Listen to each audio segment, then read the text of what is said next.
প্রত্যেকটা জিনিস আপনারা দেখুন, সরকারি লোগো, এই শাড়ি, চাদর, এগুলো মানুষের ছিল।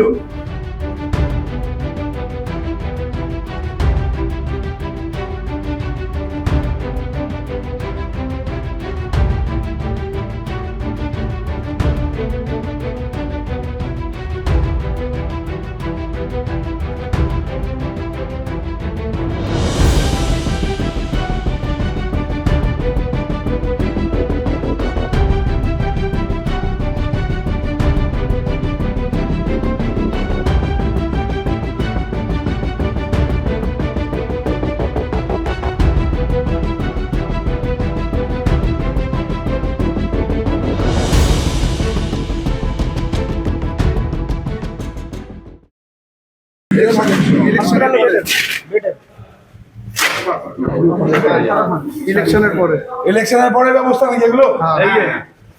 প্রত্যেকটা জিনিস আপনারা দেখুন, সরকারি লোগো, এই শাড়ি, চাদর, এগুলো মানুষের ছিল। এগুলো সব মানুষের ছিল সরকারি টাকায়।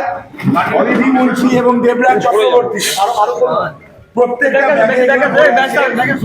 ব্যাগে আপনারা দেখুন, এগুলো মানুষের কাছে না গিয়ে তৃণমূলের পার্টি অফিস, ওয়ার রুম চলছিল। এখানে দেখুন আপনারা, তৃণমূলের ওয়ার রুম চলছিল। এই ওয়ার রুমে এগুলো রেখে দেওয়া হয়েছিল মানুষের জিনিসপত্র লুট করে। শুধু এখানেই শেষ নয়, কয়েক লক্ষ টাকার সামগ্রী এখানে আছে। উপরের দিকে ফ্ল্যাগ রাখা আছে।